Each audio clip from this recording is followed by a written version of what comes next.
بسا اوقات بہت سی محنتوں کا نتیجہ انسان دیکھتا ہے کہ ضائع چلا گیا. میں نے 10 سال محنت کی، حاصل کوئی نہیں نکلا. یہ ثمرات کیا ہیں؟ محنتوں کے ثمرات کا ضیاع. کوشش آپ نے کی، قسمت کی خوبی دیکھی ہے، ٹوٹی کہاں کمن، 2-4 ہاتھ جب کے لبے بام رہ گئے. Be prepared. ایک شاعر کے یہ اشعار ہیں، وہ کمیونسٹ تھا، میں نام بھی نہیں لیتا، لیکن یہ کہ یہ اسی انقلابی، چونکہ ان کا بھی ایک انقلابی نظریہ ہے، انقلابی عمل میں یہ سارے مراحل آتے ہیں.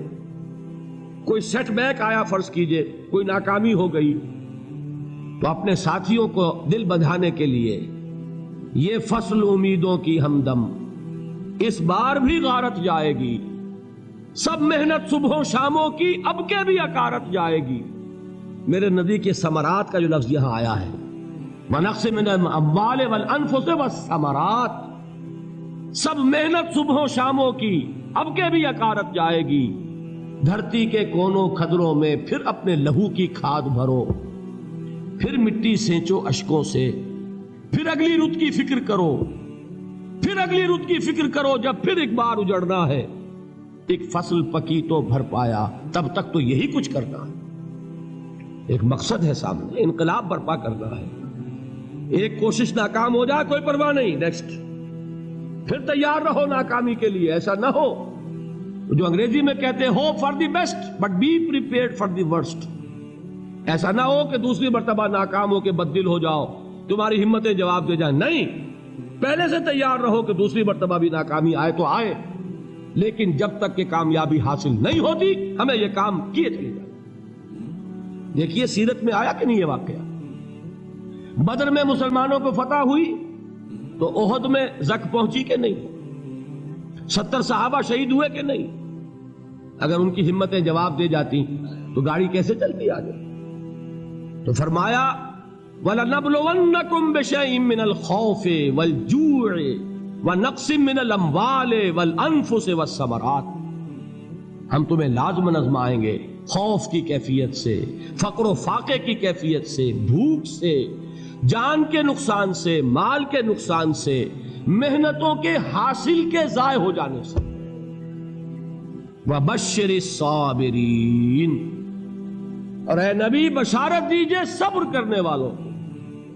الَّذِينَ إِذَا أَصَابَتْهُمْ مُصِيبَةٌ، وہ کہ جب ان پر کوئی تکلیف آئے، کوئی مصیبت آئے، کوئی آزمائش آئے، قالوا انا للہ وانا الیہ راجعون، وہ یہ کہیں کہ ہم اللہ ہی کے ہیں، اللہ ہی کی طرف لوٹ جانا ہے.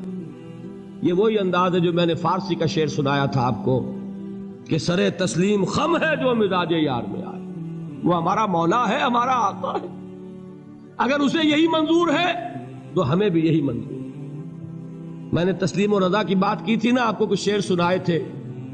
ایک شعر اور سنیے، اور یہ کس کا ہے؟ محمد علی جوہر کا. ایک مرتبہ جیل گئے، ان کی ایک بیٹی جوان بیمار ہوئی، فوت ہو گئی. باہر چھوڑا انگریز نے، جاؤ بھائی دفن کر دو بیٹی کو. دوسری مرتبہ جیل گئے، دوسری جوان بیٹی اسی مرض میں مبتلا ہوئی. اب یہ جیل میں ہے، خبر پہنچی کہ دوسری بیٹی کے اوپر بھی اسی مرض کا حملہ ہوا ہے. ایک نظم لکھی ہے جس کا آخری شعر یہ ہے، تیری صحت ہمیں منظور ہے لیکن اس کو نہیں منظور تو پھر ہم کو بھی منظور نہیں. یہ ہے، جب تک یہ کیفیت نہ ہو اس میدان میں آدمی ثابت قدم نہیں رہ سکتا کہ میرے رب کو اگر یہ منظور ہے تو یہی مجھے منظور ہے، اور تیری صحت ہمیں چاہیے تو ضرور، لیکن ہمارے رب کو منظور نہیں تو ہمیں بھی منظور. راضی برضائے رب. وَبَشِّرِ الصَّابِرِينَ الَّذِينَ إِذَا أَصَابَتْهُمْ مُصِيبَةٌ قَالُوا إِنَّا لِلَّهِ وَإِنَّا إِلَيْهِ رَاجِعُونَ.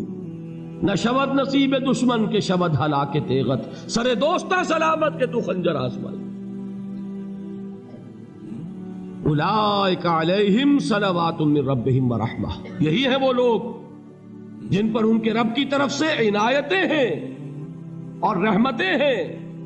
وَأُولَئِكَ هُمُ الْمُهْتَدُونَ، اور یہی ہے وہ لوگ جو کامیاب ہونے والے ہیں، ہدایت پانے والے، ہدایت یافتہ.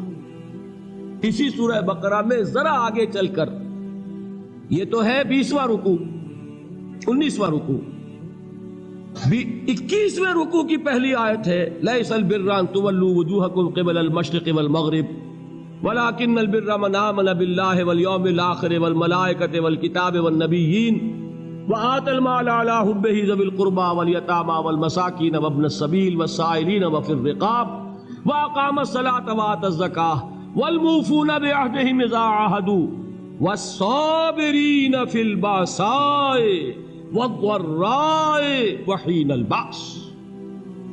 اب یہ آیت جو ہے سورۃ العصر میں جو مضامین آئے تھے سارے اس میں موجود ہیں۔ وہاں ایمان کا لفظ آیا، یہاں 5 ایمانیات کی تفصیل آ گئی، اعمال کی تفصیل آئی، اور آخری بات وہاں کیا ہے وَتَوَاصَوْا بِالصَّبْرِ، اور یہاں کیا ہے وَالصَّابِرِينَ فِي الْبَأْسَاءِ وَالضَّرَّاءِ وَحِينَ الْبَأْسِ، اور صبر کرنے والے، اصل نیکی ان کی ہے جو صبر کریں، کس میں؟ جنگ کے وقت، ذرائے، بأسائے، بأسا کہتے ہیں فقر اور فاقہ، واحد آئے گا باس تو اس کے معنی جنگ، اور باسا جمع میں آئے گا تو فاقہ، فقر، بھوک، اور ذرائے جسمانی تکلیف، ضرر، جسمانی تکلیفوں میں صبر کرنے والے، فقر اور فاقے میں صبر کرنے والے، اور جنگ کے وقت صبر کرنے والے، اولئک الذین صدقوا واولئک هم المتقون، یہ ہیں وہ لوگ جو صبر کرنے والے ہیں، یہ ہیں جو سچے ہیں، جو اپنے دعوے میں نیکی کے اور ایمان کے صادق ہیں، اور یہی وہ لوگ ہیں جو متقی۔ اگلی صورت ہے سورہ آل عمران، اس میں 2 لفظ آئے ہیں، آخری آیت یا ایھا الذین آمنوا اصبروا وصابروا ورابطوا واتقوا اللہ لعلکم تفلحون۔ دیکھیے یہاں صبر اور صابر جو تعلق جہد اور جہاد کا ہے وہی ہے صبر اور مصابرت۔ صبر ایک طرفہ عمل ہے، آپ جھیل رہے ہیں، برداشت کر رہے ہیں، صبر علی المعصیہ، صبر علی الطاعہ، صبر علی الابتلاء، یہ سب کیا ہے؟ صبر۔ اور مصابرت کیا ہے؟ صبر کا صبر سے مقابلہ۔ یہ سورہ آل عمران، اب وقت نہیں ہے میں آپ کو سناتا اللہ تعالیٰ نے کیسے کیسے مسلمانوں سے کہا، مسلمانوں تمہیں زک پہنچی ہے تو انہیں بھی تو پہنچی تھی، ان کے 70 نہیں مارے گئے تھے بدر میں، ان کے حوصلے جو ہیں وہ تو پست نہیں ہوئے، وہ اگلے سال آ گئے تم پر چڑھائی کر کے، تم کیوں اتنا برا مان رہے ہو؟ تمہارے دل اتنے زخمی کیوں ہو گئے؟ تمہیں تکلیف پہنچتی ہے تو انہیں بھی پہنچتی ہے۔ اپنی غیرت جو ہے ہمیں ذرا اس کا جائزہ لینا چاہیے۔ لوگ باطل نظریات کے لیے کتنی قربانیاں دے رہے ہیں، لوگ باطل چیزوں کے فروغ کے لیے کتنی محنتیں کر رہے ہیں۔ جیسا کہ میں نے ابھی کہا تھا، اسی غیرت کو چیلنج کرنے کے لیے، ذرا آپ کی حمیت دینی کو جوش دلانے کے لیے، قادیانی نوجوان کتنی تعداد میں اپنے آپ کو دین کے لیے وقف کرتا ہے، اور آپ کتنے نوجوان ہیں جو اپنے آپ کو دین کے لیے وقف کرتے ہیں، اور ہوں وہ کھاتے پیتے گھرانوں کے لوگ۔ یہ نہیں ہے کہ اگر کوئی اور کام نہیں کر سکتا تو پھر یہ ہے کہ وہ دین کے کام میں لگ جائے۔ باصلاحیت لوگ، کھاتے پیتے لوگ، ذہنی استعداد رکھنے والے لوگ، اونچے گھرانوں کے لوگ، وہ وقف کریں اپنے آپ کو دین کے لیے۔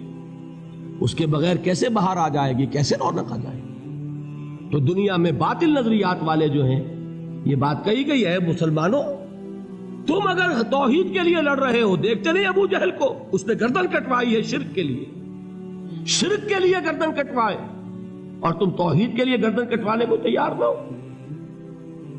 اس نے گردن کٹوائی کہ نہیں کٹوائی؟ اور کس طرح کٹوائی ہے؟ کیونکہ بڑا متکبر قسم کا، فرعون قسم کا شخص تھا، جب گردن کاٹنے لگے تو کہتا ہے ذرا نیچے سے کاٹنا، تاکہ جب تم نیزے کے اوپر چڑھاؤ میرے سر کو تو اونچا نظر آئے، معلوم ہو سردار کا سر۔ وہ بدبخت مرتے ہوئے بھی جو اس کی کیفیت تھی نا، اس کو ذہن میں رکھیے۔ تو یہ اس لوگوں نے قربانیاں دی، جانے دی، تو فرمایا اگر تم ان سے زیادہ قربانی نہیں دو گے، یہ نوٹ کر لیجئے اس کو، مجرد اگر حق کو غالب کرنا اللہ کے ذمے ہو تو آنے واحد میں غالب کر دے گا، تمہیں تکلیف ہی دینے کی ضرورت نہیں۔ سمجھ رہے؟ کیا اللہ کے مقابلے میں کوئی باطل کی طاقت ٹھہر سکتی ہے؟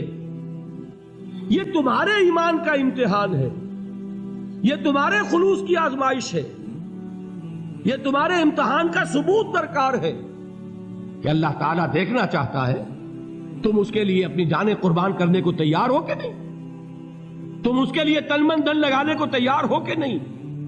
اور یہ جان لو کہ اگر کفار اور مشرکین اور ملحدین اور باطل نظریات والے وہ جو کچھ قربانیاں اپنے باطل نظریات کے لیے دے رہے ہیں ان سے زیادہ اگر تم نہیں دو گے تو حق غالب نہیں ہوگا۔ انہوں نے جو صبر کیا ہے اپنے باطل نظریات پر، اگر تم اس سے زیادہ صبر کا ثبوت نہیں دو گے اپنے اس حق پر تو حق غالب نہیں ہوگا۔